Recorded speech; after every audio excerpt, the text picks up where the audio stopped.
Hello అండి, నేను Ashadeep. Welcome to our garden. మన గార్డెన్లో కాకరకాయలు అయితే ఫస్ట్ టైం పండించాను.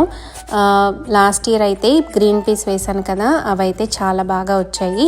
సో వాటి ఇన్స్పిరేషన్ తీసుకొని పాదులైతే ఈ ఇయర్ పెట్టాలని అనుకున్నాను.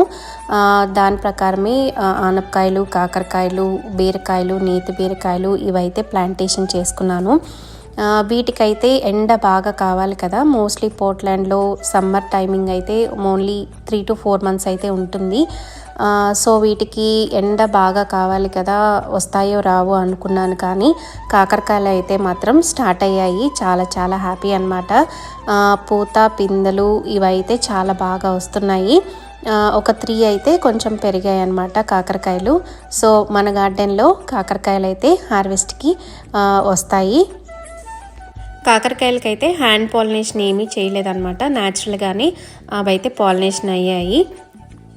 ఈ పాదులు అవి పెరగడానికి ఈ ట్రెల్లీస్ కూడా ఒక 2 hours పట్టిందనమాట మేము కన్స్ట్రక్ట్ చేయడానికి.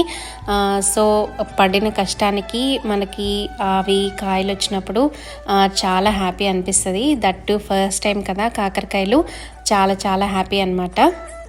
ఫస్ట్ టైం కదా కాకరకాయలు. సో హార్వెస్ట్ కోసం నేను కూడా చాలా ఎక్సైటింగ్గా వెయిట్ చేస్తూ ఉన్నాను.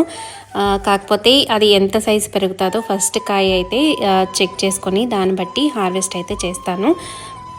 సో కాకరకాయలు హార్వెస్టింగ్ చేసుకున్నప్పుడు ఆ హ్యాపీనెస్ కూడా మీతో షేర్ చేసుకుంటాను. ఇదండి ఇవాల్టి వీడియో. ఈ వీడియో కనుక నచ్చితే లైక్ చేసి, షేర్ చేసి మీ ఫ్యామిలీస్ అండ్ ఫ్రెండ్స్కి ఫార్వర్డ్ చేయండి. మరిన్ని గార్డెనింగ్ ఇంట్రెస్టింగ్ వీడియోస్ కోసం మా ఛానల్ని తప్పకుండా సబ్స్క్రైబ్ చేయండి.